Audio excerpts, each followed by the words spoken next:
السلام عليكم ورحمة الله وبركاته. الحمد لله وبه نستعين. أشهد أن لا إله إلا الله وحده لا شريك له، وأشهد أن سيدنا محمدا عبده ورسوله،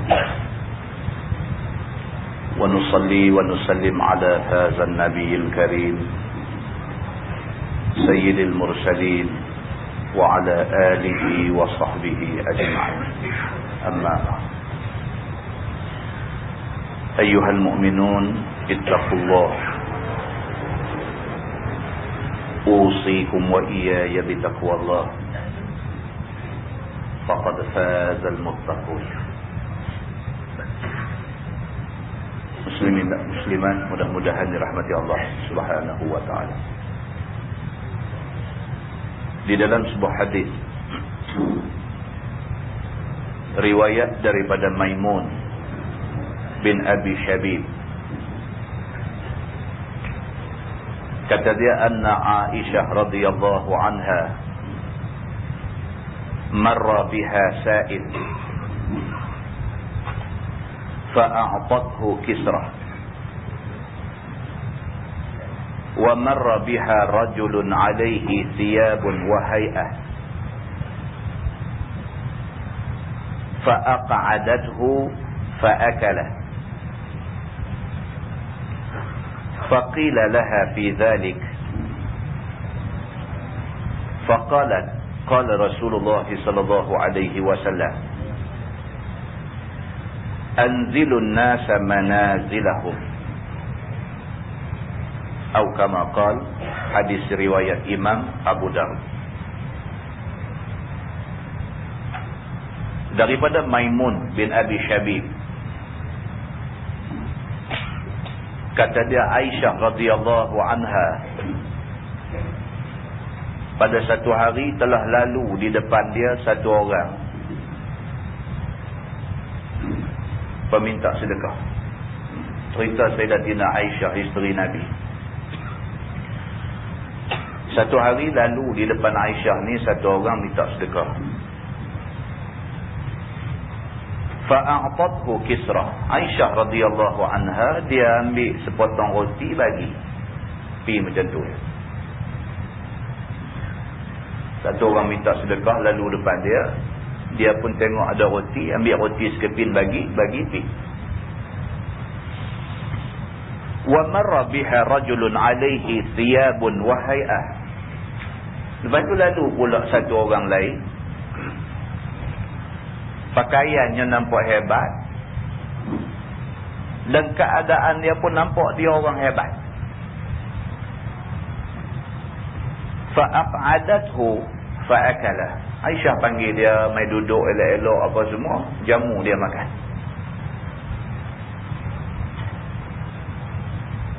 Faqila laha fi dhalik. Maka ada orang tanya Aisyah tentang perbuatan Aisyah tu. Apa hal Aisyah ni? Mai satu orang biasa, nampak biasa aja, dia pakai bagi roti pi lagu tu aja. Mai satu orang nampak hebat, pakaian elok, keadaan menunjukkan dia orang hebat-hebat, orang kaya-kaya. Aisyah layan satu macam, panggil suruh duduk, bagi makan elok-elok dan sebagainya. Pasal apa Aisyah ni pilih-pilih macam tu? Perbuatan Aisyah ni menimbulkan satu tanda tanya kepada orang yang tengok ni. Dia berkata Aisyah pun pilih bulu juga. Kalau nampak mai lagu bertanjak satu macam, layan lebih. Nampak mai lagu buat lebih kurang. Apa ni isteri Nabi buat macam tu? Manusia dah. Manusia biasa lah. Kalau tak cakap, tak kata apa, bukan manusia lah. Tengok, tak kenal pada hati dia, tak kenal pada mata dia, dia nak kata lah. Faqila laha fi dhalik. Maka orang kata dekat Aisyah tentang benda ni, apa Aisyah, kamu pun pilih-pilih orang. Faqalat, qala Rasulullah sallallahu alaihi wasallam anzilun nasa manazilahu. Aisyah jawab mudah aja. Aisyah kata, aku ingat Nabi sallallahu alaihi wasallam ada bersabda, Nabi kata, letaklah manusia itu sesuai dengan tempat mereka. Aisyah kata, hak aku buat tadi tak salah. Hak aku buat tadi, Nabi suruh buat lagu tu. Nabi kata, anzilun nasa manazilahum. Kamu jaga manusia, kamu layan manusia, kamu entertain satu-satu manusia tu sesuai dengan kedudukan dia. Kalau rentua, kita layan cara rentua. Kalau budak-budak, kita layan cara budak-budak. Kalau orang berilmu, kita layan cara berilmu. Kalau orang jahil, tak reti apa, kita layan dia sesuai dengan dia. Maka aku layan tadi, macam tu Nabi SAW suruh aku layan. Hadis itu riwayat Imam Abu Dawud. Di dalam sebuah hadis lain, riwayat daripada Abi Musa radhiyallahu anhu.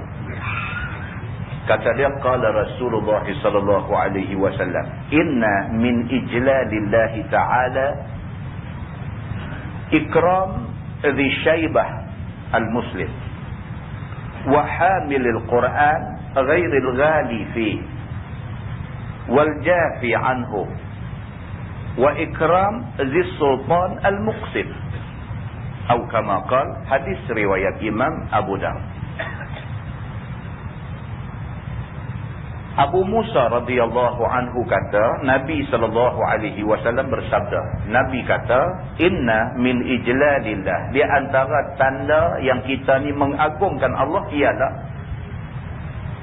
kita kena agungkan Allah. Kita kena besarkan Allah. Kita kena letak Allah di tempat yang besar dalam hati kita. Di antara cara mengagungkan Allah, di antara cara membesarkan Allah itu ialah ikram dhi syaibatil muslim. Yang pertama, Nabi kata kamu muliakan orang Islam yang sudah tua. Kita hormat orang tua yang Muslim, bermakna kita membesarkan Allah. Sebab Allah suruh buat benda tu. Kita buat benda yang Allah suruh, sama macam kita besarkan Allah. Itu satu. Yang kedua, wahamilil Quran ghairil ghali fi wal jafi anhu. Yang kedua, di antara cara kita membesarkan Allah ialah kita memuliakan orang-orang yang membawa Al-Quran. Kita tahu dia ni hafiz Al-Quran. Dia ni satu orang yang hafaz Quran 30 juzuk. Kita muliakan dia. Kita muliakan dia kerana Quran 30 juzuk ada dalam diri dia. Kita Yasin pun tak boleh nak apa sampai hari ni. Menasabahkah kita nak hina orang yang 30 juzuk Quran ada dalam diri dia? Di antara tanda yang menunjukkan kita ni membesarkan Allah, memuliakan Allah, ialah kita muliakan orang yang dipanggil hamilul Quran. Orang yang membawa Al-Quran. Membawa Al-Quran maksudnya dia satu hafal Quran, wal jafi anhu, dan dia tak tinggal membaca Quran. Kita jumpa orang macam ni, kena muliakan dia. Kita muliakan dia, makna serupa macam kita muliakan Allah. Yang ketiga, Nabi kata, wa ikram zis sultanil muqsim. Kita memuliakan sultan ataupun pemerintah al-muqsim, yang adil. Yang ni, yang meletakkan Quran pada tempatnya. Kita dapat pemerintah yang macam tu, yang dia apapun Quran jadi keutamaan dia, apapun hadis Nabi menjadi rujukan dia. Kita dapat pemerintah macam ni, kita muliakan dia. Kita muliakan dia bermakna kita muliakan Allah Subhanahu wa taala. Hadis ni juga nak bagi tahu dekat kita bahawa satu-satu manusia tu kita kena letak pada tempat dia. Kalau sekiranya dia orang tua, dia mesti diletak pada tempat sebagai orang tua, dihormati. Kalau sekiranya dia satu orang yang hafaz Quran, maka dia perlu dimuliakan sesuai dengan dia satu orang yang hafaz Quran. Kita hormat dia. Kalau sekiranya dia satu orang pemerintah yang adil, yang meletakkan Quran dan hadis sebagai rujukan dia, kita muliakan dia. Bermakna kita meletakkan dia pada tempatnya. Tempat yang ditunjuk oleh Allah Subhanahu wa ta'ala.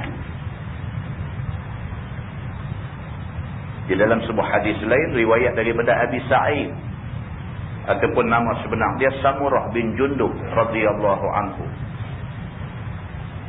Kata dia, laqad kuntu ala ahdi Rasulillah sallallahu alaihi wasallam ghulaman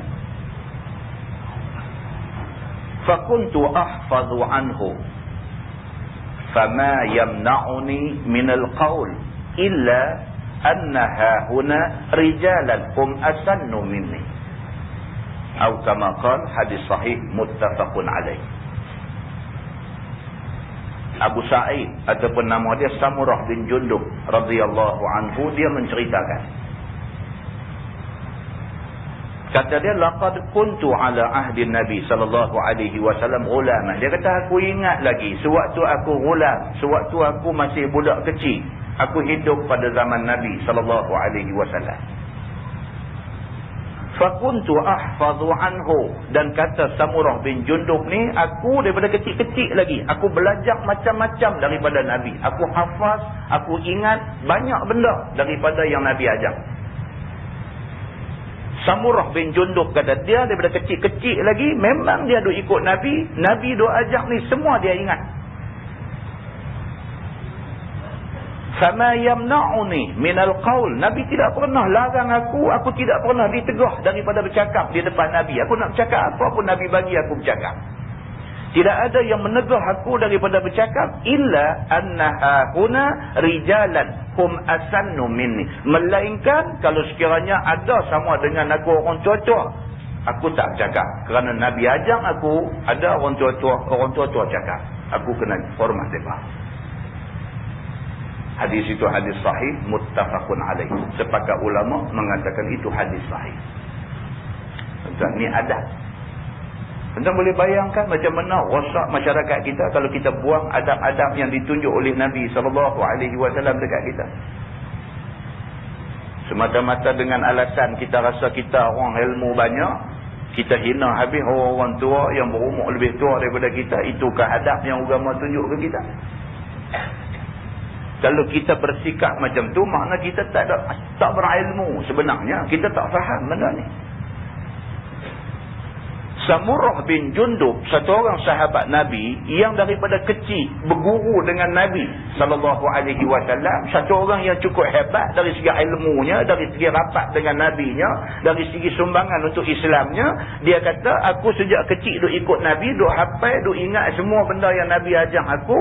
Dia kata, aku boleh bercakap depan Nabi apa yang aku nak cakap. Nabi tidak pernah larang aku. Nabi bagi peluang untuk aku bercakap, kecuali kalau sekiranya ada sama-sama dengan aku, dengan Nabi semua ni, ada orang tua-tua. Maka itu Nabi nasihat, Nabi ajak aku, jangan bercakap, bagi orang tua-tua bercakap. Dalam sebuah hadis lain riwayat daripada Anas bin Malik radhiyallahu anhu, kata dia, qala Rasulullah sallallahu alaihi wasallam, ma akrama syabun syaikhan li sinnihi illa qayyadallahu lahu man yukrimuhu 'inda sinnihi. Atau kama qala, hadis riwayat Imam At-Tirmizi. Anas bin Malik radhiyallahu anhu, dia kata Nabi sallallahu alaihi wasallam bersabda, Nabi kata, ma akrama syabun syaikhan li sinnihi. Tidaklah satu orang yang memuliakan, tidaklah satu orang muda yang memuliakan satu orang tua kerana umur tuanya. Tidaklah satu orang budak muda yang memuliakan, yang hormat satu orang tua kerana orang tu tua. Illa qayyadallahu lahu man yukrimuhu 'inda sinnih. Melainkan Allah Subhanahu wa taala pasti akan muliakan dia apabila dia tua.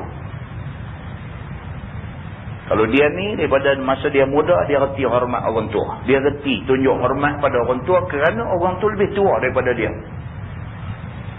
Nabi SAW kata, melainkan apa yang Allah boleh janji dekat dia, bila dia tua esok, orang hormat dia. Muslimin dan muslimat yang dirahmati Allah sekalian, semua hadis yang kita baca pada malam ini menunjukkan kepada satu benda, iaitu kita disuruh letak satu orang pada tempat dia. Letak satu orang pada tempat dia. Kalau sekiranya dia ni orang tua, letak orang tua ni pada tempat dia. Tempat orang tua ialah dihormati. Kalau dia ni satu orang yang alim Quran, yang hafaz Quran, yang hamilul Quran, kita tahu dia orang macam tu, kita hormat dia kerana Quran ada 30 juzuk dalam diri dia. Kita letak dia pada tempat yang dia hormati. Kalau sekiranya apa juga benda yang melayakkan dia dihormati, kita hormat dia, Allah Subhanahu Wa Taala akan balas balik kita dihormati oleh orang lain bila kita sampai pada kedudukan orang yang kita hormat sebelum itu. Mudah-mudahan mukadimah itu memberi manfaat kepada kita semua, insya-Allah. Kita menggunakan Baharul Madhi jilid 1.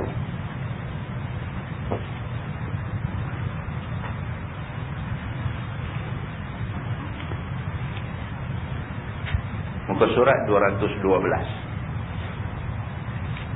Muka surat 212. Bab ma jaa idza uqimatis salah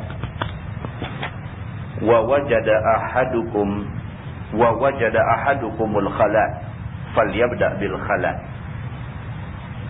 Itu bab yang datang pada menyatakan apabila qamat untuk sembahyang orang dan telah mendapat, yakni telah datang seorang daripada kamu berasa hendak ke jamban, maka hendaklah dahulukan ke jamban. Ini tajuk malam ni. Kalau sekiranya dah nak semayang dah, orang qamat dah, dia main kena perut tiba-tiba, pergi settle yang tu dulu, pergi selesai yang tu dulu. Kalau pergi duduk retas nak semayang juga pun tak lagi karut, tak boleh khusyuk. Nak khusyuk apa dengan perut duduk bubak-bubak dan khusyuk apa? Tu imam, kalau sekiranya dia jadi imam lagi khusyuk. Baru takbir, baru duduk baca Fatihah, dia duduk main satu macam punya puting beliung dalam perut, nak habis 4 rakaat. Tuan-tuan boleh bayang macam mana dia nak bawa semayang malam tu. Kalau dia imam, kalau sekiranya dia makmum duduk saf pertama pula, duduk berasa dah senak perut, tapi semayang juga. Bila semayang juga, tengok-tengok imam pula pergi duduk baca surah was-samai wat-tariqa pun dia kata aku. Nak habis was-samai wat-tariq tu berapa minit? Yang kawan nak perut. Itu kan dalam perut ni senak tu satu batal, duk maki tu imam pula sebatal lagi. Jadi Islam dia bagi tahu mudah saja. Dia kata iza uqimatis salah wa wajada ahadukumul khala falyabda bil khala. Dia kata kalau sekiranya orang dah qamat dah nak semayang, kita tiba-tiba dia main senak perut, dia kata pi ke jamban dulu, selesai urusan tu dulu, sat lagi main takat menadan ikut. Tuan-tuan, kita kalau pi nak mengadap raja pun, pi duk buat kelang kabut lugu tu raja pun nak marah. Ini kah pula Maliki Yaumiddin, raja yang memiliki hari kiamat. Lagi besar kita mengadap dia dalam keadaan duk buat kalut-kalut, Tuhan tak suka. Ada hal pi selesai hang punya hal dulu, sat lagi main mengadap aku. Ketahuilah saudaraku, ini pula satu hukum bagi orang yang berhajat akan sempurna khusyuk sembahyangnya. Iaitu apabila nak sembahyang, tiba-tiba berasa nak ke jamban, maka hendaklah ke jamban dahulu. Senang aja. Islam, dia mau buat kerja ni biar sempurna. Bukan kata bab. Bab besar pun serupa lah. Quran kata, wa atimul hajja wal umrata lillah. Wa atimmu, maksudnya dan sempurnakanlah haji dan umrah kerana Allah. Nak buat haji pun kena sempurna, nak buat umrah pun kena sempurna. Dia tak mau pergi buat kalang kabut ni, tak mau. Buat benda baik, buat bagi elok. Kalau tidak, tak sah. Maka demikian juga hal dengan semayang. Kalau nak buat bagi elok. Kalau ada hal, selesai hal lain dulu. Menurut sebagaimana suruh Nabi SAW dalam hadis riwayat At-Tirmizi, kata dia an Abdullah ibn al-Arqam radhiyallahu anhu qala uqimatis salah fa akhadha bi yadi rajul faqaddamahu wa kana imama qaumih. Diriwayatkan daripada Abdullah bin al-Arqam radhiyallahu anhu, kata dia telah qamat orang akan semayang. Dah qamat dah. Tok Bilal dah qamat dah nak semayang. Dan ianya, yakni imam tu hendak ke jamban. Tok imam senak perut. Tadi tu, elok-elok. Orang qamat aja, tiba-tiba dia main senak. Kerana datang rasanya pada waktu itu. Tadi duk okey. Elok orang qamat masa tu dia main. Senak perut dia tak boleh cakap, tuan-tuan. Senak perut tak boleh cakap. Bukan boleh sabar. Kita pun tua-tua pun dia main senak ni, cerita dia kena pergi cari tempat yang sesuai. Anak kita duk naik kereta dengan kita, dia abang ayah senak perut, kita boleh nak cakap dia, kata tahan dulu, tak lagi sampai. Janganlah macam tu. Kalau kita orang tua-tua pun tak boleh tahan, bolehkah kita nak paksa budak-budak suruh tahan? Tapi kadang-kadang orang tua-tua ni tua saja, dia tak erti benda-benda lagu ni. Sang dia lain, sang anak lain. Tak, yang orang duk cerita. Dia duk baca surah abang, duk minum Nescafe. Habis letak cawan di tepi bangku tu. Anak lari-lari, sepak cawan tu. Marah anak ni siap dengan buah penabur lagi. Macam buta ke cawan besar lagu tu tak nampak, pergi duk sepak, salah anak. Satu hari anak pula minum air, tak cawan tepi lagu dia buat tu juga. Dia lalu-lalu tersepak. Siapa kena marah? Anak juga kena. Dia kata nak minum lain kali di dapur lah ni, minum rata tempat ni apa cerita. Salah budak ni juga. Dia buat pun budak tu salah, budak tu buat pun budak tu salah. Itulah kelebihan orang tua. Tapi Islam dia tak mau lagu tu. Islam dia kira mau adil. Bagi tahu hak betul mana, hak salah mana. Kalau kata hak tu betul, budak buat pun betul. Kalau kata hak tu salah, orang tua buat pun salah. Hak betul mana, hak salah mana. Ni Islam. Islam tidak menjatuhkan hukum berdasarkan sentimen. Islam tidak jatuh hukum berdasarkan emosi. Islam tidak jatuh hukum berdasarkan Islam dia jatuh hukum berdasarkan nafs. Nafs kata macam mana, macam tu. Kalau kawan kita buat pun salah, kalau musuh kita buat pun salah. Kalau kawan kita buat pun betul, kalau musuh buat pun betul. Tak boleh kata kalau kawan buat bila pun betul, kalau musuh buat bila pun salah. Itu bukan Islam. Maka Islam dia berdiri di atas hak, kebenaran. Ni dia nak beritahu dekat kita. Bila dia mai rasa senak tu, dia kata pergi selesai urusan tu dulu. Maka mengambil ia, yakni memegang ia akan tangan satu orang yang di dalam jemaah yang hendak sembahyang berjemaah di tempatnya itu, maka dikehendaknya, yakni dijadikannya akan dia imam bagi orang-orang ramai akan jadi ganti ia. Dia ni imam ni. Dia nak naik jadi imam, orang dah qamat dah nak naik jadi imam, kata dia mai rasa senak perut. Bila dia mai rasa lagu tu, terus dia pegang tangan satu kawan ada tu, faqaddamahu. Dia tolak kawan tu, hang pergi jadi imam. Aku nak pergi settle satu hal kan. Buat lagu tu. Kerana dia hendak ke jamban itu dulu. Dan adalah dia pada masa itu ialah imam bagi kaumnya. Walaupun dia satu orang imam, oleh kerana mai masalah macam ni, bagi orang lain jadi imam, dia pergi selesaikan urusan senak perut dia dulu. Semayang tak pergi tunggulah. Ni kata, tu imam senak perut, pakai keluar, pergi duduk melengkak di luar, baru tunggu tu imam. Dia punya hal. Orang lain naik jadi imam. Macam tu. Apabila sudah disorongnya ke hadapan akan laki-laki itu, maka berkata ia, waqala sami'tu Rasulullah sallallahu alaihi wasallam yaqul, idza uqimatis salah wa wajada ahadukumul khala falyabda bil khala. Maka kata dia, telah aku dengar Nabi SAW bersabda ia, apabila qamat semayang orang dan telah mendapat orang daripada kamu akan mau ke jamban, maka hendaklah kamu ke jamban. Kerana yang demikian itulah menambahkan khusyuk dan khusuk dalam semayang. Itu dia. Dia ni sambil dia pegang tangan kawan ni, dia kata, hang jadi imam, aku senak perut. Pasal apa? Pasal aku pernah dengar Nabi SAW ada kata, Nabi kata apabila sudah dia qamatkan semayang, tiba-tiba satu orang berasa nak pergi ke jamban, maka dia kena pergi ke jamban dulu. Tak boleh duga-duga semayang juga. Dia kata begitu. Dan kata At-Tirmizi pada bab ini ada riwayat daripada Aisyah dan Abi Hurairah dan Thauban dan Abi Umamah, dan katanya lagi ini hadis Abdullah bin Al-Arqam itu ialah hadis yang hasan lagi sahih. Masalah dia kata mendahulukan kejamban daripada semayang. Macam mana pula ni cerita kita nak pergi jamban dulu, utamakan jamban daripada semayang ni, macam mana? Kata dia mendahulukan kejamban apabila berasa hendak kejamban lebih dahulu daripada semayang, itu yang disuruh oleh Nabi. Kan? Kalau kita fikir akal kita tuan-tuan, macam mana? Kalau kita fikir akal, semayang dulu ke jamban dulu? Semayang dulu ke makan dulu? Kalau kita fikir akal, kita kata apa? Semayang dululah. Semayang ni menghadap Allah, kita kena utamakan semayang. Kita pergi bagi jawapan macam tu. Jawapan macam tu tak betul dari segi agama. Sebab agama dia kena ikut lagu Nabi kata. Nabi kata kalau dah orang qamat dah pun nak semayang, kita senak perut, dia selesai kita punya perut, urusan perut kita dulu. Begitu.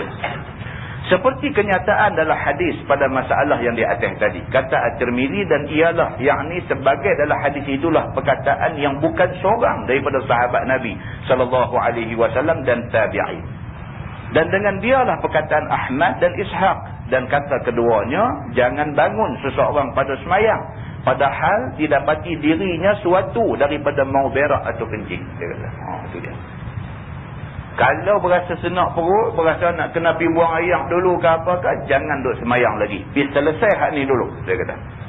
Dan kata keduanya, yakni kata Ahmad dan Ishaq, apabila sudah masuk di dalam semayang, maka didapatnya sesuatu daripada yang demikian itu, maka jangan berpaling ia daripada semayang selama tiada membelisah ia akan dia. Itu dia. Kalau dah takbir dah, ada juga jadi macam ni. Tak ada apa-apa. Proses steady, sihat, elok. Takbir semayang Allahu Akbar. Dah habis doa iftitah. Dah habis baca Fatihah, dia main. Dia main duk kuruk-kuruk dalam perut. Sedangkan kita dah masuk dalam semayang dah. Dah takbir dah. Macam mana nak buat benda ni? Dia kata maka jangan berpaling daripada semayang. Kena semayang terus ya. Pasal saja-saja nak berhenti daripada semayang fardu, hukum dia haram. Haram. Saja-saja berhenti daripada semayang fardu, hukum dia haram. Melainkan, dia kata, jadi membelisah. Membelisah ni rimah, menggelisah. Sampai sekira-kira, dia duk ingat kata, kalau ku gagah juga satu rakaat lagi, kapet ni jenuh hentang kedai dobi. Sampai peringkat tu. Misalnya, maka dia boleh keluar daripada semayang. Tak payahlah yang tu. Nak gagah juga tak lagi. Tak nak dobi kapet tu tak apa. Muka ni nak buat tang mana. Sampai jadi lagu tu, peduli apa, kena keluar. Kena keluar. Ni nak lintas depan orang semayang lagu nak lintas bila. Tunggu lagi tentu. Takkanlah Islam pergi jadi suntuk sampai macam tu. Hukum larangan lintas depan orang semayang ni, hukum itu dalam keadaan biasa. Saja-saja hidup lintas itu haram. Tapi kalau sekiranya dia main macam ni, dia senak ni, kira jangan bagi 5 second lagi keluar. Dia sampai peringkat tu. Sebelum benda tu keluar, hampir keluar dulu. Agama dia lagu tu tuan-tuan. Islam ni bukan satu agama yang suntuk, bukan satu agama yang bodoh. Dia nak menunjukkan orang Islam yang ambil agama ni jadi bodoh. Bukan macam tu. Baik, dia kata dan kata setengah daripada ahli ilmi, tiada mengapa ia sembahyang padahal dengannya mau berak atau kencing selama tiada menjadi menggelisah akan dia oleh yang demikian itu daripada sembahyang. Kalau boleh tahan, tak apa. Gagah berhabis bilah saya. Tapi kalau sampai tak boleh, buat macam lagu kita kata tadi. Kata Imam Nawawi, dan makruh sembahyang serta berlawan dengan mau kencing ataupun berak. Imam Nawawi dalam mazhab Syafi'i, dia kata kalau gagah juga makruh. Makruh. Duk gagah ni maklum saja tuan-tuan. Nak rokok pun macam punya bimbang. Sujud bangkit antara dah jubra habis jahanam. Kan? Benda ni dia tengok tahap dia lah lagu mana. Dan barang yang pada maknanya daripada barang yang menggelisah dan membimbangkan hati, dia kata, dan menghilangkan kesempurnaan khusyuk. Bila duk main senak perut, dia duk main nak terkencing ni, pembohong lah. Nak khusyuk main kot mana dah, pembohong lah. Memang tak boleh khusyuk lah. Begitu. Dan bermula makruh itu di sisi jumhur ashab kita, ada lain daripada mereka itu. Apabila semayang dia seperti yang demikian, padahal waktu ada lapang. Adapun apabila waktu sempit, seperti jikalau kejamban ia, nescaya keluar semayangnya daripada waktu. Kalau jadi macam tu. Ni jenis penyakit duk semayang ujung waktu. Sudahlah dia semayang ujung waktu, main takbir semayang, dia main senak perut. Macam mana nak buat dia ni? Maka hendaklah sembahyang ia sebagaimana ada, kerana memeliharakan atas hormat waktu dan tiada harus mentakhirkannya. Kalau sekiranya masa tinggal lagi 2 minit aja lagi, sekira-kira kalau dia pergi selesai dia punya urusan dulu, Semayang dah keluar waktu. Kalau macam ni punya kes, semayang seadanya. Dia kata maksudnya ambil hak rukun-rukun aja, bagi lepas.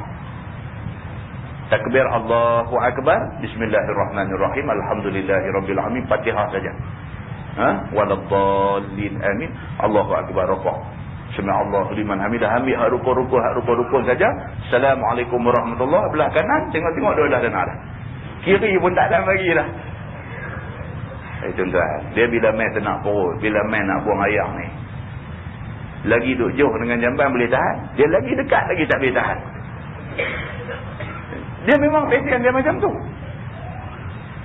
Lagi duduk main dekat lagi tak boleh tahan.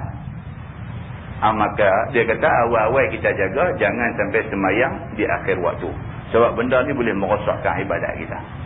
Masalah menahan kencing dan berak dan lapang, menghilangkan khusyuk dalam semayang. Ni dia nak bincang tentang apa? Kita kalau sekiranya nak terkencing di semayang, tak boleh khusyuk. Nak terberak di semayang dulu, tak boleh khusyuk. Lapang sangat semayang pun tak boleh khusyuk. Dia kata. Kata Ibnul Arabi, telah muwafaqah sekalian umat Muhammad atas bahawasanya orang yang semayang itu sayogia bahawa masuk dia dalam semayang ada hadir hatinya dengan segala yang dipersembahkan kepada Allah dan dengan yang dikerjakannya. Kita kalau nak semayang, biar dalam keadaan kita betul-betul bersedia untuk semayang. Biar kita nak masuk semayang ni hadir hati. Maksudnya masa duduk semayang tu hati kita duduk ada dalam semayang. Kita tak mau kita duduk semayang hati duduk ada di jamban. Kita tak mau kita duduk semayang hati duduk ada di Penang. Kita tak mau kita duduk semayang hati duduk ada rumah mak menakan kita. Tak mau. Kita semayang hati mau duduk ada dalam semayang tu. Khusyuk dia kata. Ini yang dikatakan ibadat dia kata.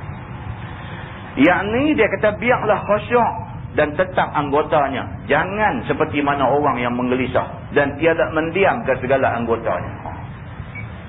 Duduk semayang ni tak lagi tengok lagu kapit belah kanan, lagi tengok lagu kapit belah kiri, ada hal.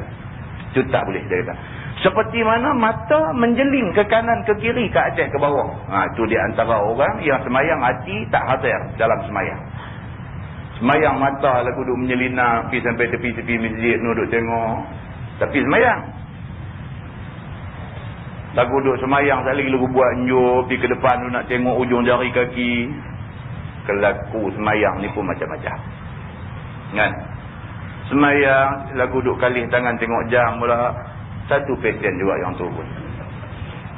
Semayang, lepas tu lagu duduk tarik hidung bagi mancung pun ada. Ini semua karut lah. Ini semua dia kata perbuatan yang membawa faham, kata dia ni hati tak hadir dalam semayang. Hati duduk pergi merata. Tak mau semayang macam tu. Dia kata dan seperti tangan ataupun kaki ataupun bau, dia kata bergerak-gerak dan sebagainya. Gatal merata masa semayang. Lagu duduk pegang saiban tarik lagu tu. Lagu tak balik tangan. Lagu lagi lagu ni punya duduk tarik telinga. Lagi lagu tak balik tangan. Lagu urut siku balik ni pula.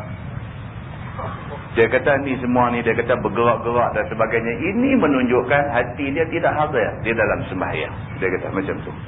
Maka tidak sempurna bagi seseorang akan hadir hatinya, melainkan membuangkan segala mani' dan melempakkan segala yang bergantung fikir dan ingat kepada dia. Itu dia. Masa sembahyang tu, apa pun mau keluar daripada kita, kita kira kita duduk sembahyang menghadap Allah. Semua mau keluar. Ni cerita apa, nak teringat rumah ni apa, nak teringat nak pergi kedai beli barang.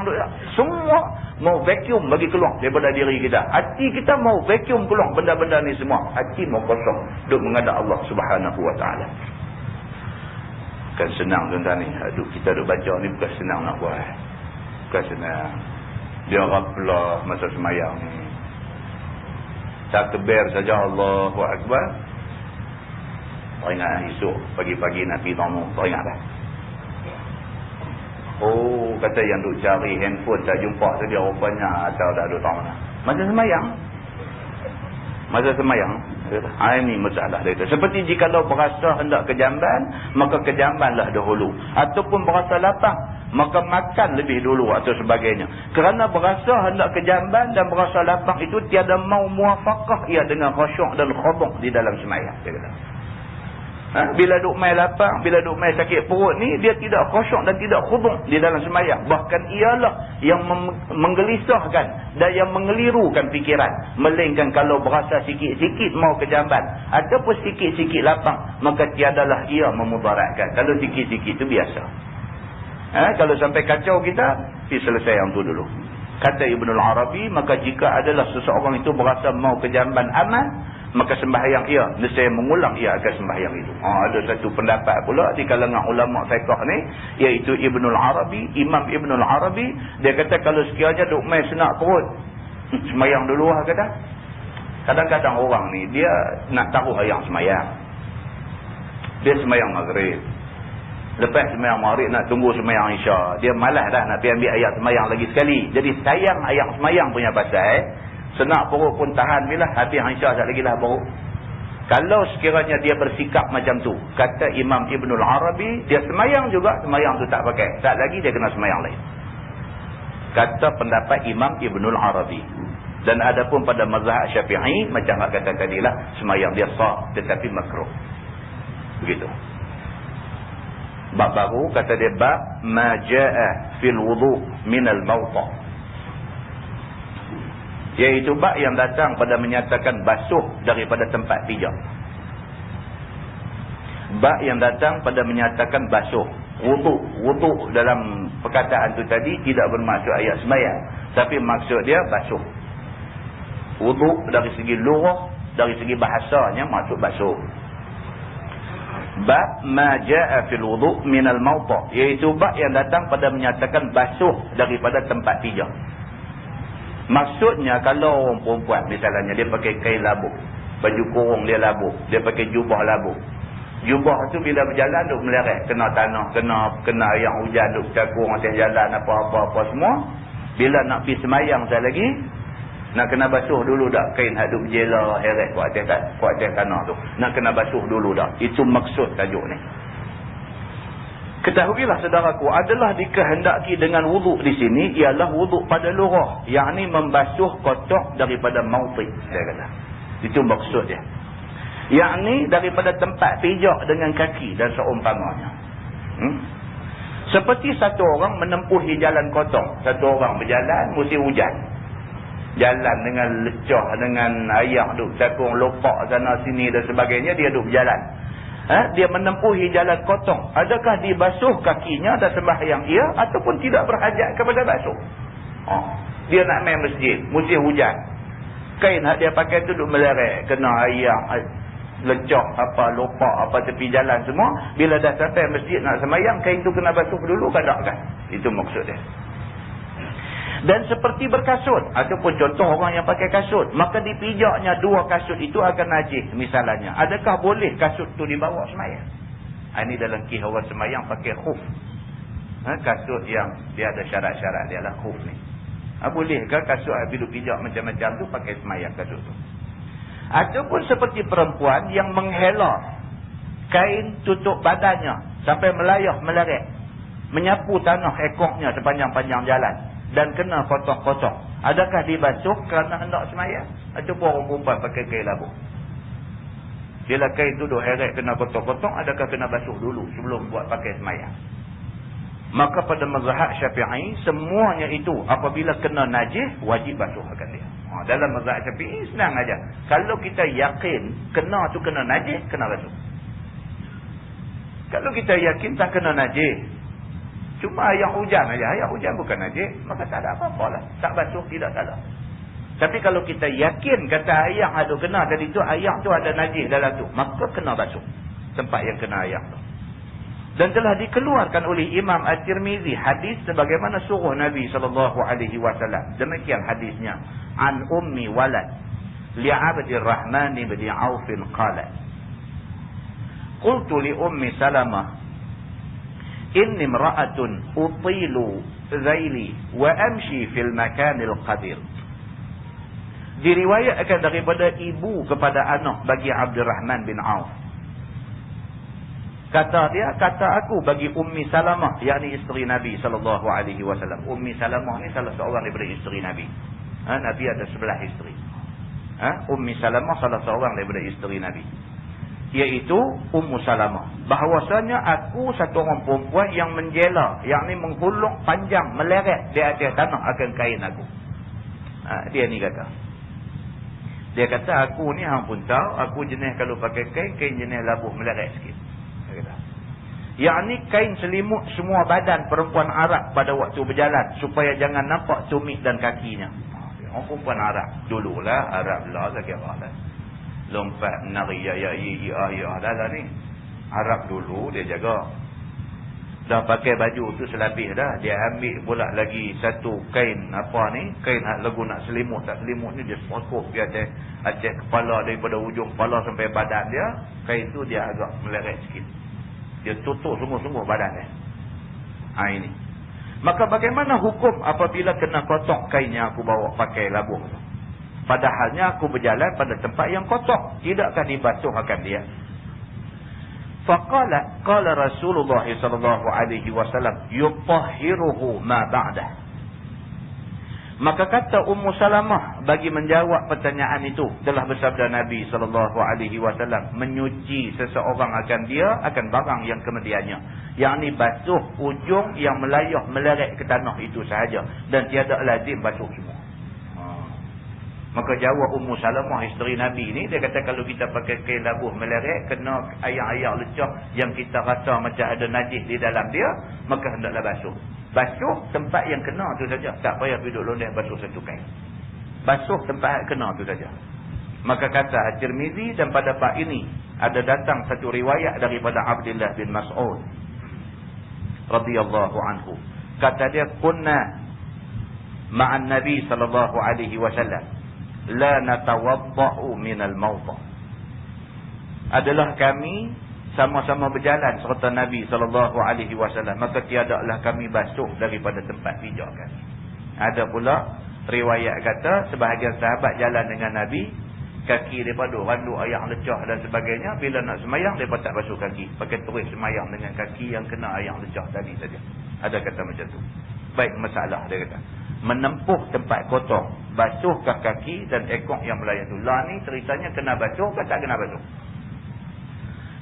Hadis hak mula tadi kata suruh basuh. Basuh kawasan hak kena tu saja. Mai pula hadis satu lagi pula dia kata biasa juga sahabat tak basuh. Jadi ceritanya kain hadut meleret kena air lecah apa semua ni nak kena basuh dulu ke tak ke sebelum sembahyang. Begitu. Wahai saudaraku, dalam hadis tadi dia kata maka dapatlah jawab akan hukum ekor melayah dan kaki apabila menempuh tempat kotor, adakah kena basuh ataupun tidak. Kata At-Tirmizi, dan ialah makna dan ialah yakni bagi di dalam hadis pada masalah itu perkataan yang bukan seorang daripada ahli ilmi. Kata mereka itu apabila memijak seseorang atas tempat yang kotor, bahawasanya tiada wajib atasnya basuh kakinya, melainkan bahawa adalah ia basah, maka membasuhlah ia akan barang yang kena. Jadi dia buat kesimpulan, ulama buat kesimpulan, dia kata kalau yang kena tu basah, basuh. Tapi kalau kena tu tempat kering, maka tidak perlu basuh. Kan? Kita duduk jalan kat atas jalan kering, tak ada air lecah apa tak ada. Tapi meleret sikit, seluar kita tu meleret sikit tu kena tanah. Tapi tak ada basah apa. Cuma meleret tu kena tanah yang kering. Kalau kes macam tu dia kata tidak payah basuh. Tapi kalau hak meleret tu kena tempat basah, lecah dan sebagainya, maka itu dikehendaki basuh dulu. Begitu dia kata. Kata Imam Syafi'i di dalam Al-Um pada bab Al-Mani, dan bermula dua kasut itu seperti kain juga. Maka apabila sembahyang seseorang padanya dan telah mengenai akan dia oleh najis yang basah, padahalnya tiada dibasuhnya, nescaya mengulang dia akan sembahyangnya. Ada setengah ulama pula dia rigid, dia keras sikit. Dia kata apa? Kok mana pun kena basuh. Kalau tak basuh, dia kata pergi sembahyang kena ulang sembahyang. Sembahyang tadi tak mau, dia kata dikira tak sah. Maka apabila mengenai akan dia oleh najis yang kering yang tiada basah padanya, maka hendaklah kikih akan dia hingga bersih dan hilang najis daripadanya, bolehlah ia sembahyang padanya. Kalau sekiranya kena najis yang kering, maka dia kata kalau najis ni dia punya kaedah yang tu aja. Jangan ada bau, jangan ada warna, jangan ada rasa. Kalau sekiranya kena najis kering, bau pun tak ada, apa pun tak ada, kikir-kikir buang, hilang, warna pun tak ada, bau pun tak ada, apa pun tak ada, boleh pakai sembahyang. Macam tu. Bab dia kata maja'a fit tayammum. Bab yang datang pada hadis yang menyatakan tentang tayammum. Tayammum ni pun penting tu. Tentang tayammum ni saja pun macam-macam perbahasan di kalangan ulama. Mula kita nak kena fahamlah dalam Quran. Dalam ayat 43 surah An-Nisa, Tuhan sebut tentang masalah tayammum. Firman Allah, a'udzubillahi minasyaitonir rajim, wa in kuntum marda aw 'ala safarin aw jaa'a ahadun minkum minal gha'id aw lamastumun nisa falam tajidu ma'an fatayammamu sa'idan tayyiban famsahu biwujuhikum wa aydikum innallaha kana 'afuwan ghafura. Itu ayat yang menjadi nas tentang perintah tayammum. Maksud dia Tuhan kata wa in kuntum marda, kalau sekiranya kamu sakit, aw ala safarin, ataupun kamu dalam musafir di tempat yang tak ada air, aw jaa ahadun minkum minal ghaid, ataupun kamu masuk ke tempat untuk buang air, berak, kencing dan sebagainya, kamu keluar tengok-tengok air tak ada, aw lamastumun nisa, ataupun kamu menyentuh perempuan ataupun kamu jimak dengan perempuan, falam tajidu ma'an, tiba-tiba didapati air tak ada, fatayammamu sa'idan tayyibah, maka hendaklah kamu tayammum dengan menggunakan tanah yang baik-baik, tanah yang bersih. Tayammum itu ialah famsahu biwujuhikum wa aydikum, kamu sapu tanah ke muka kamu dan pada dua tangan kamu. Innallaha kana 'afuwan ghafura, sesungguhnya Allah Subhanahu wa taala Maha Pengampun, Maha Pemaaf lagi Maha Pengampun. Itu nas tentang tayammum. Jadi cerita tayammum ni cerita dalam Quran ada sebut. Daripada ayat tu dapat kita faham bahawa tayammum boleh digunakan satu ketika sakit.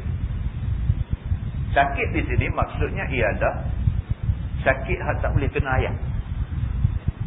Sakit hak tak boleh kena air.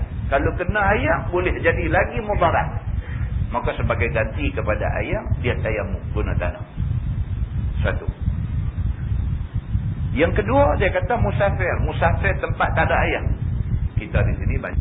Di padang pasir apa semua tu, dia musafir. Musafir tempat tak ada air. Maka sebagai ganti kepada air yang tak ada, maka dia tayammum guna debu tanah ada. Yang ketiga, dia kata duk ada ayat semayang elok-elok. Duk ada ayat semayang elok-elok, tiba-tiba dia sebut dalam ayat ni, dia kata minal ghaid, masuk di tempat kerana nak buang air, kencing, berak ke apa ke, maka baca ayat semayang. Bila baca ayat semayang, nak ambil pula ayat semayang, ayat tak ada, maka boleh ganti dengan tayammum. Ataupun yang keempat, dia kata kerana sentuh perempuan. Yang ni tafsiran yang dibuat oleh Imam Syafi'i. Imam Syafi'i ayat tadi, dia kata famsahu ayat tadi dia kata aw lamastumun nisa, ataupun lamastumun nisa. Imam Syafi'i kata lamastum maksudnya sentuh batal. Tapi mazhab lain, mazhab Hambali, mazhab apa, dia kata lamastum maksud dia bukan sentuh, maksud dia jimak baru batal. Sentuh tidak ada nafsu, tidak ada syahwat, tidak batal. Itu beza pendapat di antara Imam Syafi'i dengan mazhab lain. Bila berlaku benda-benda macam ni, ayat semayang sudah tak ada. Bila ayat semayang tak ada, macam mana nak buat? Nak ambil ayat semayang lain. Nak ambil ayat semayang lain, ayat tak ada. Macam mana nak buat? Ganti dia tayammum. Dia kata. Zaman Nabi berlaku satu kes, riwayat daripada Jabir bin Abdullah. Kata Imam Jabir, dia kata kami musafir. Dalam musafir, tiba-tiba salah seorang daripada sahabat Nabi ni kepala sudah luka kena batu. Ini cerita berlaku pada zaman Nabi, sekumpulan sahabat Nabi musafir. Dalam musafir tu ada satu orang sudah kena batu, luka kepala dia. Sudahlah kepala luka, kena kawasan muka, luka.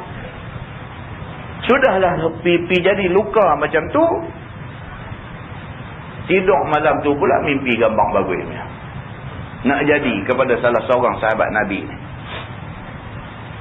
Maka bila dia bangkit tidur, esok nak semayang subuh dengan luka ada di sini yang sekira-kira kalau sekiranya kena air, nak mandi wajib lah. Pasal dia mimpi ni. Kalau sekiranya dia nak mandi wajib, kena air boleh memudaratkan dia kerana luka tu serius.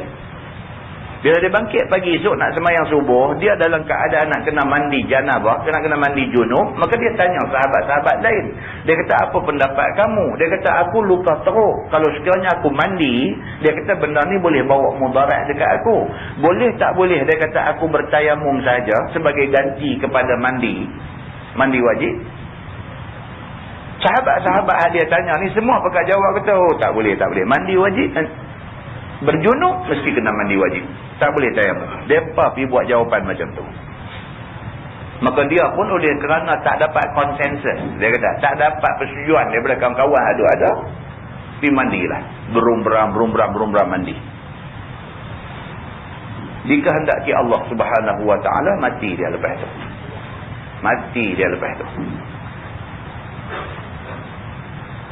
Sekarang ni sahabat saya mati seorang. Bukan sultanah lah. Sahabat. Ustaz di Kubur Panjang. Umur saya tua tak tua lagi lah. Muda pun bukan muda dah. Tapi umur kita ni bayar ngaji universiti sekali. Sakit dada. Di klinik doktor kata angin. Bagi ubat cara angin punya. Balik makan kau duk sakit lagi. Tak boleh. Ajak pak menakan seorang dengan isteri keluar piala stang. Pergi klinik. Besar sikit. Pergi doktor tu pun duk agak kata apa angin apakah, bagi ubat cara tu juga. Daripada klinik nak balik rumah dia. Kubur Panjang. Dia attack kali kedua. Jantung. Bukan angin. Jantung. Dia attack kali kedua. Tengah duk. Dia rebah. Awak. Tengok. Dah tak sedang diri dah. Koma terus. Lepas pun U-turn, pergi hospital. Sampai sana, confirm. Kata kena serangan jantung. Kena attack. Terus masuk ICCU. Terus masuk. Telefon bagi tahu dekat Pak Mentua dia di Kubur Panjang. Abang kata menantu ni sebenarnya sakit jantung. Lah ni dia tahan dalam ICCU. Mentua ni pula dengar terkejut. Pasal apa? Dia anak perempuan seorang saya. Anak perempuan seorang ni dia bagi kahwin dengan sahabat saya ni. Jadi menantu ni lah anak juga. Tak ada anak dah. Dengar menantu kena ni, dia pun terkejut. Kalut. Nak kena pergi tengok di hospital, dekat terbang. Dia pun meninggal. Pak Mentua meninggal kemarin. Bila meninggal, beritahu pula kat isteri di hospital tu. Bapa pula dah kata duk kalut nak media dah, jatuh meninggal. Isteri pun dengar jatuh, ditimpa tangga. Dengar macam tu, tak apalah, lelaki pun duduk dalam ICU, dia pun lari mai. Nak mai tengoklah bapa yang meninggal ni, balik mai duk tolong kelola. Suami mati dah hospital pula. Tuan, nampak? Kalau kita rasa Allah test kita teruk, ada lagi orang Tuhan test lagi teruk.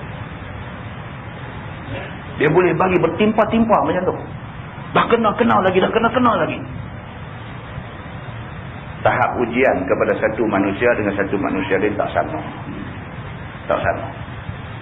Kita yang dengar benda ni, selain daripada takziah, kita doa kepada Allah. Allah bagi kekuatan kepada orang yang ditimpa musibah itu. Itu saja. Tak boleh cakap tentang lah ni, tak boleh cakap. Sebab doktor jantung ni kata, dia kata kalau kena attack jantung ni, sakit dada ni, dia bagi masa dalam 40-45 minit je. Kita mesti dapat treatment, mesti dapat rawatan jantung. Pasal apa? Pasal sakit jantung, dia attack sekali, dia ada second attack. Selang antara first attack dengan second attack lebih kurang paling lama 45 minit. Dia akan main attack yang kedua. Kalau sekiranya dalam tempoh 45 minit tu kita dan pergi ambil treatment sakit jantung, insya-Allah dengan izin Allah penyakit itu tidak serius. Mati ni Tuhan punya kerja. Tapi berdasarkan ilmu perubatan, dia beritahu macam tu. Kes sahabat kita baca dalam hadis tadi ni, luka. Sudah luka, tidur malam mimpi pula. Mimpi yang menghendaki dia mandi.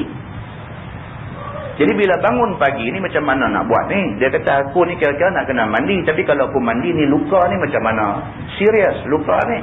Sahabat-sahabat lain kata kami tak tahu cerita dia. Hang kena mandi. Pasal ini kes hadas besar. Dia pun dah semua orang kata lagu tu. Dia pergi mandi. Tak lama selepas dia mandi meninggal dunia. Kes ni balik rujuk kepada Nabi SAW. Bila bagi tahu dekat Nabi apa yang jadi tadi ni, Nabi kata dekat sahabat-sahabat ni semua, Nabi kata hampa bunuh dia. Nabi kata hampa dah bunuh dia. Nabi kata ubat bagi orang yang tak tahu ialah bertanya. Nabi kata. Hadis ni ada di dalam, tuan-tuan boleh rujuk di dalam kitab Tafsir Ayatul Ahkam yang ditulis oleh Syekh Muhammad Ali As-Sabuni. Dia buat main hadis ni. Nabi kata ubat orang yang tak tahu ialah bertanya. Tak boleh buat pandai-pandai. Kita pandai-pandai pinduk abang lugu tu, lugu ni. Wahai jawapan kita tu tak betul. Macam yang agama punya mau. Kita punya jawapan menyebabkan orang lain jadi susah. Muslimin dan muslimat yang dirahmati Allah sekalian. Jadi maksud yang dia nak cerita dia adalah hadis riwayat daripada Jabir bin Abdullah ni. Dia nak cerita kata apa? Dia kata ada beberapa pengecualian yang orang ni tak boleh dengan air sensitif, maka sebagai gantinya ialah tayamum. Di antaranya ialah kes sakit yang macam ni. Sakit yang doktor kata tak boleh kena air, maka tak boleh kena air. Quran kata fas'alu ahla zikri in kuntum la ta'lamun. Tanyalah orang yang tahu kalau sekiranya kamu tak tahu. Muslimin dan muslimat yang dirahmati Allah sekalian. Jadi itu sepintas lalu tentang tayamum. Cuba kita baca. Dia kata ketahuilah saudaraku. Makna tayamum bagi sembahyang itu ialah menyapu debu ke muka dan tangan dengan beberapa syarat yang tertentu. Yang kata tayamum itu ialah guna debu tanah yang bersih, sapu muka dan sapu tangan. Maka pekerjaan tayamum itu bukanlah pekerjaan reka-reka ataupun bid'ah. Tayamum ni bukan satu benda reka, bukan satu benda bid'ah. Quran sebut tentang tayamum dan hadis Nabi menjelaskan tentang cara tayamum. Begitu. Bahkan ada sabit ia dengan Quran dan dengan hadis dan dengan ijma' al-ummah. Sepakat ulama semua mengatakan tayamum ni ada. Begitu. Dan inilah daripada satu perkara yang ditentukan oleh Allah Subhanahu wa taala bagi umat Muhammad. Zadahallahu syarfah. Di antara benda yang ditentukan oleh Allah Subhanahu wa taala kepada umat Nabi Muhammad dengan tujuan supaya Allah nak menambahkan kemuliaan umat Nabi Muhammad sallallahu alaihi wasallam. Maka telah ijma' ummah atas bahawasanya tayamum itu tiada ada ia melainkan pada muka dan dua tangan. Tayamum muka dengan tangan. Pinduk tayamum dengan kaki-kaki sekali ni karut. Ada juga kawan pinduk tayamum macam tu. Dia pergi hantam lagu macam mana yang semayang, macam itulah tayamum. Dengan kumuk-kumuk debu semua. Kalau sagon satu pasal dua. Tak boleh. Dia kata. Maka sama ada tayamum itu daripada hadas kecil ataupun hadas besar. Sama ada kita tayamum kerana kita tak ada ayat semayang, maka sebagai ganti ayat semayang kita tayamum. Ataupun kita tayamum kerana kita berhadas besar. Macam kisah sahabat tadi ni. Sebagai ganti dia tayamum. Tayamum muka dengan tangan juga walaupun dia hadas besar. Kita cerita bulan lepas ada yang pistan masuk dalam debu, semacamnya dia rolling dalam debu tu. Dia tu ingat sebagai ganti kepada mandi wajib, tayamum dengan cara rolling dalam debu. Itu pun satu pendapat yang tak betul. Tetapi ijtihad itu Nabi kata dapat satu pahala. Begitu. Dan sama ada tayamum itu dari sebab anggota sekaliannya ataupun setengahnya. Dia kata tayamum itu juga dia kata mungkin dengan sebab sebahagian anggota kita. Sebahagian anggota kita tak boleh kena ayat semayang. Ataupun semua anggota misalnya. Maka demikianlah ia suruh Nabi SAW sebagai yang diriwayatkan oleh hadis yang dikeluarkan oleh Imam At-Tirmidzi. Kata dia an Ammar bin Yasir anna Nabi SAW amarahu bitayammumi lil wajhi wal kaffaini. Diriwayatkan daripada Ammar bin Yasir bahwasanya Nabi SAW menyuruh dia dengan tayamum bagi muka dan dua tangannya. Kata At-Tirmizi, dan pada bab ini ada riwayat daripada Aisyah dan daripada Ibni Abbas, dan telah dikeluarkan oleh Bukhari di dalam sahihnya semakna dengan hadis Tirmizi ni. Yang ni cukup kuat. Bab tayamum ni Quran pun sebut, hadis pula, hadis sahih yang diriwayatkan oleh Bukhari sebut tentang tayamum ni. Dan juga telah dikeluarkan oleh Imam Muslim di dalam sahihnya dengan cukup panjang dan memuaskan hati. Nak baca, dia kata buka dalam sahih Muslim, lagi panjang hadis cerita tentang tayamum, dia ada di sana. Demikian bunyinya. Dia kata diriwayatkan daripada Abdurrahman bin Abzi, bahawasanya datang seorang laki-laki kepada Sayyidina Umar. Maka kata laki-laki itu, "Ya Umar, bahawasanya aku junub. Maka tiada aku dapat air mau mandi. Apa macam aku mau semayang?" Itu dia. Satu orang laki-laki, dia berjunub. Nak mandi air tak ada. Dia pergi jumpa Sayyidina Umar. Dia kata, "Ya Umar," dia kata, "macam mana dengan aku ni? Aku berjunub. Aku dalam keadaan hadas besar. Aku nak kena semayang ni." Dia kata, "Tapi air tak ada lah ni. Macam mana nak buat?" Maka kata Sayyidina Umar Al-Khattab, "Jangan semayang." Umar sampai jawab lagu tu. Kan? Sayyidina Umar kata, "Jangan semayang." Maka kata Ammar bin Yasir, "Tidakkah engkau ingat ya Amiral Mukminin, pada waktu aku sama-sama dengan engkau dalam satu tentera getih?" Ammar bin Yasir ada masa tu. Maka dia apabila dengar macam tu, dia tegur Sayyidina Umar. Dia kata, "Nanti tak dulu. Jangan duk kata kat orang jangan semayang." Tentu bukan senang kita nak kata kat satu orang tu jangan semayang. Tak boleh. Seperti mana jangan mudah-mudah kita nak kata tak apa, dia ni harus tinggal semayang kerana nak mengharumkan nama negara. Tak boleh. Tak boleh. Mana boleh cakap macam tu? Tak boleh. Itu bukan alasan syar'i. Syarak tak terima alasan macam tu. Sayyidina Umar Al-Khattab, bila hamba Allah ni mai abang, "Ya Umar," dia kata, "aku berjunub. Lah ni aku nak kena mandi wajib.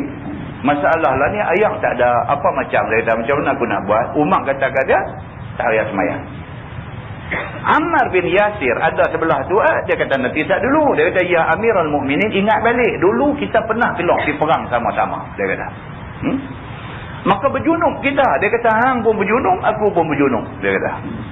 Maka tiada kita dapat air. Dan pada masa tu pun air tak ada. Dia kata. Adapun engkau tak semayang. Ammar bin Yasir kata, "Hang dengan ijtihad hang, oleh kerana air tak ada, hang tak semayang. Dan adapun aku, maka aku berguling dalam tanah dan semayang aku." Dia kata, aku semayang juga, tapi aku betul-betul rolling dalam debu." Dia kata. Kemudian datang aku kepada Nabi SAW, maka aku sebutkan dia akan kelakuanku itu. Maka sabda Nabi SAW, "Hanya sahaja adalah memadai akan dikau bahawa engkau tepuk kedua tangan engkau ke bumi. Kemudian tiup debu itu, yakni jika banyak sangat. Kemudian sapu oleh engkau dengan kedua tangan engkau itu akan muka engkau dan dua tangan engkau." Maka inilah pengajaran Nabi SAW yang diriwayatkan oleh Tirmizi itu dengan ringkasnya. Dia pun rolling-rolling dalam tanah semua, dalam keadaan berdebu macam tu, dia pergi semayang. Lepas tu bila balik jumpa Nabi, dia beritahu, "Ya Rasulullah, aku dengan Umar ada masalah masa pergi perang hari tu ni. Kami dalam keadaan berjunub." Umar kata, oleh kerana air tak ada, dia tak semayang. Tunggu dulu sampai jumpa air, dia nak mandi, baru dia nak semayang balik. Aku rolling dalam debu. Dia kata sebagai ganti kepada mandi wajib. Lepas tu aku semayang. Macam mana? Nabi SAW kata dekat Ammar bin Yasir, dia kata dua orang pun tak betul. Yang betulnya macam mana? Lain kali kalau jadi macam ni, air tak ada, pakai debu. Tepuk tangan di debu tu, sapu muka. Tepuk tangan di debu tu, sapu dua tangan. Cukup. Nabi kata lain kali buat macam tu ya. Tak payah lagu duduk rolling dalam debu, dalam tanah ni semua. Nabi beritahu macam tu. Masalah dia kata tayamum dan kaifiatnya. Kaifiat tayamum, yakni kelakuannya itu bagaimana? Dia kata. Seorang itu menyapu ke muka dan ke tangan dan berapa kali tepuk ke tanah. Nak tahu juga cara tayamum ni. Kata Imam Nawawi, dan telah bersalah-salahan ulama pada kaifiat tayamum. Maka pada mazhab kita dan mazhab kebanyakan ulama, bahawasanya tak dapat tidak daripada 2 kali tepuk ataupun 2 kali pukul ke tanah. 2 kali. kerana nak mengambil debu, sekali kerana nak sapu ke muka, dan sekali tepuk kerana nak sapu dua tangan sampai ke dua siku. 2 kali tepuk debu ni. Dan setengah daripada mereka yang berkata dengan ini daripada segala ulama'nya ialah Ali bin Abi Talib dan Abdullah bin Amru dan Al-Hasan Al-Basri dan Asy-Sya'bi dan Salim bin Abdullah bin Umar dan Sufyan Ats-Tsauri dan Malik dan Abu Hanifah dan ahli-ahli fikir yang lain daripadanya radhiyallahu anhum ajma'in. Itu golongan yang berpendapat begitu. Yang kata tayamum itu ialah tepuk tangan di debu, sapu muka. Rata seperti mana kita ambil air semayang daripada tempat tumbuh rambut sampailah kepada anak telinga, sampai bawah dagu sikit, sampai patah balik ni anak telinga, sampai naik atas balik, sapu semua tu. Lepas tu tangan, mula dengan tangan kanan, tarik mai, lepas pada siku patah balik naik ke atas, berhenti di pergelangan tangan. Kemudian hak ni mai balik ke bawah ni, pi sampai balik ni, patah balik mai sampai di sini. Jumpa macam tu. Itu mengikut yang ditunjuk oleh Imam Asy-Syafi'i. Imam Ahmad bin Hanbal, dia kata macam lain. Imam Ahmad bin Hanbal dan juga Imam Malik, Imam Maliki, dia kata tayamum tu muka dan 2 tangan, yang ni daripada hujung jari sampai pergelangan tangan dia, tak sampai siku. Ini tayamum di dalam mazhab Hanbali dan mazhab Maliki. Mazhab Syafi'i dan mazhab Hanafi macam yang kita sebut tadi, sampai ke siku. Ada juga satu mazhab lagi, dia pergi hantar sampai ke tiang. Ada. Dia nanti cerita kat kita mazhab apa yang buat macam tu. Begitu. Baik, tengok di bawah tu dia kata-kata At-Tirmizi, dan ialah yang ni segala hadis itu perkataan yang bukan seorang daripada ahli ilmi, daripada sahabat-sahabat Nabi SAW. Itu pun dia ulang benda yang sama. Tuan-tuan tengok bawah dia lagi. Dan sesungguhnya ada satu hadis lagi, iaitu an Ammar annahu tayammamna ma'an Nabi sallallahu alaihi wasallam ila al-manakibi wal abab. Diriwayatkan daripada Ammar bahawasanya berkata ia telah tayammum kami serta Nabi sallallahu alaihi wasallam sampai ke bau dan ketiak-ketiak. Ni dia main hadis ni. Ada satu hadis Ammar kata dia bertayamum dalam keadaan Nabi tu ada. Dia tayamum muka, tangan sampai ke ketiak. Dia kata. Kata Ishaq bin Ibrahim, bermula hadis Ammar pada tayamum bagi muka dan 2 tapak tangan itu ialah hadis yang hasan lagi sahih. Hadis yang kita baca tadi, kata muka dengan tangan sampai pergelangan tangan, itu adalah hadis yang sahih. Dan hadis Ammar juga yang mengatakan tayamum kami serta Nabi SAW sampai ke bau dan sampai ke ketiak itu tiada ia berlawanan bagi hadis muka dan 2 tangan. Dia kata walaupun ada hadis kata dia tayamum sampai ke bau sampai ke ketiak, hadis itu tak berlawan dengan hadis yang kata sampai pergelangan tangan tadi. Kerana bahawasanya Ammar tiada menyebutkan bahawasanya Nabi SAW suruh mereka dengan demikian itu. Nabi tak suruh depa tayamum pergi sampai ke kepala bau sampai ke ketiak, Nabi tak suruh pun. Dan hanya berkata Ammar dalam hadis tu telah kami perbuat serta Nabi SAW demikian-demikian. Dia cuma kata dia tayamum muka, kemudian tangan sampai ke bau sampai ke ketiak ni, sedangkan Nabi tu ada, dia kata. Maka tak kala bertanya dia akan Nabi SAW, maka menyuruh Nabi akan dia dengan menyapu muka dengan 2 tapak tangan. Dia yang pergi hantam sampai ke bau tu. Bila dia buat macam tu, dia tanya Nabi. Nabi kata tak, tayamum ni ialah muka dan tangan saja, bukan sampai ketiak.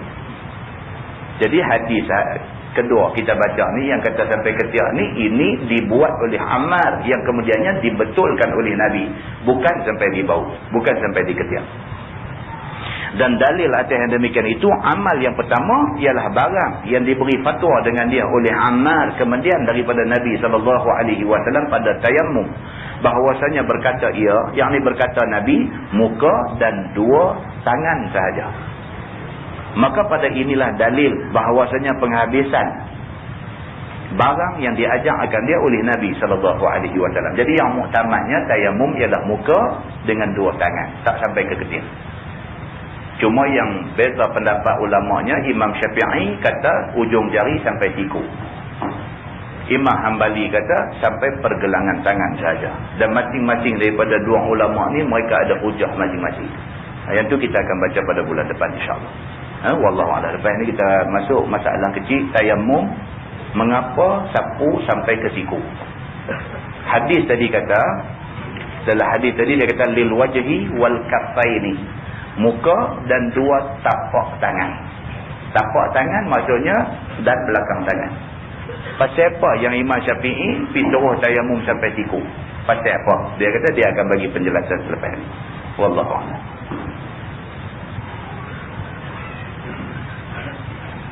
Semusu ada nak beli tanah di sebelah ni. Sebelah pagar masjid ni, Masjid Padang Semusu nak beli.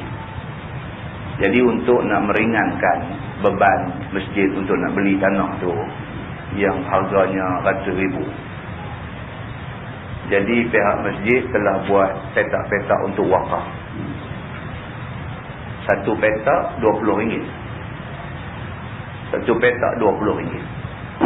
Jadi kepada tuan-tuan yang berminat untuk nak buat amal jariah. Wakaf ni dia panggil jariah. Jariah ni maksud dia berlari. Jarah, yajri, berlari. Jariah maksudnya dia duduk berlari, duduk mengalir. Maksudnya ialah kita dah mati dah pun, benda yang kita wakaf tu orang duduk guna, maka selagi tu pahala dia macam mengalir pergi dekat kita dalam kubur. Jadi amalan wakaf ini sangat mulia di sisi agama. Jadi kepada tuan-tuan yang rasa nak menambah amal jariah, tuan-tuan boleh berhubung dengan mana-mana jawatankuasa masjid ataupun pegawai masjid untuk nak wakaf. Berapa yang tuan-tuan rasa tuan-tuan nak wakaf. Tak boleh banyak, kita ambil satu pun cukup. Boleh banyak, banyak lebih baik. Kita sebagai anak, kita boleh wakaf untuk mak, untuk ayah boleh. Boleh. Sebab anak memang mempunyai hak untuk nak menyumbang pahala kepada mak bapak.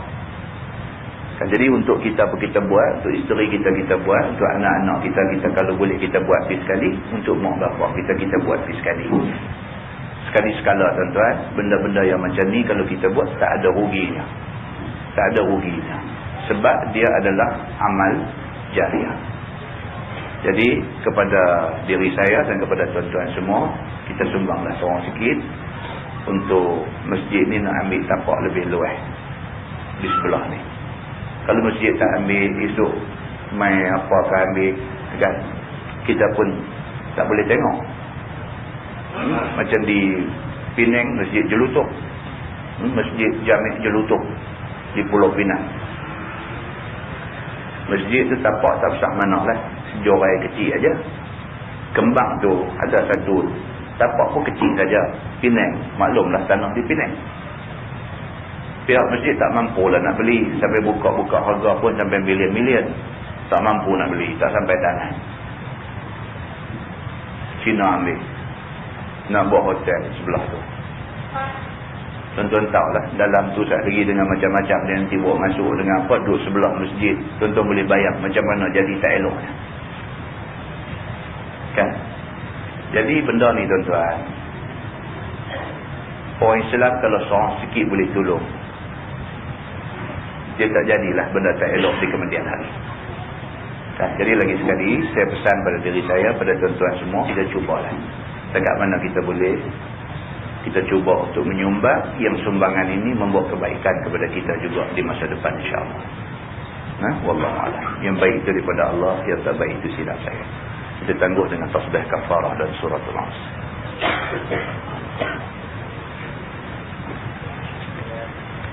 Bismillahirrahmanirrahim.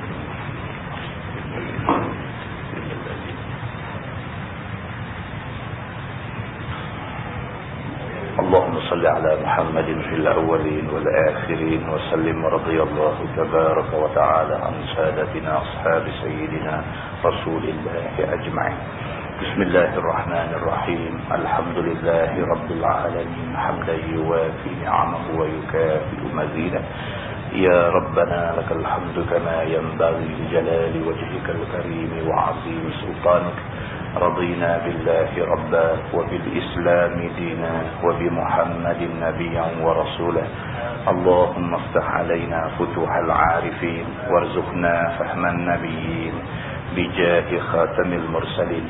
اللهم فقهنا في الدين وعلمنا التأويل واهدنا صراطك المستقيم. اللهم أرنا الحق حقا وارزقنا اتباعه وأرنا الباطل باطلا وارزقنا اجتنابه. اللهم اجعل جمعنا جمعا مرحوما وتفرقنا من بعده تفرقا معصوما. وصلى الله على محمد وعلى آله وصحبه وسلم والحمد لله رب العالمين. السلام عليكم.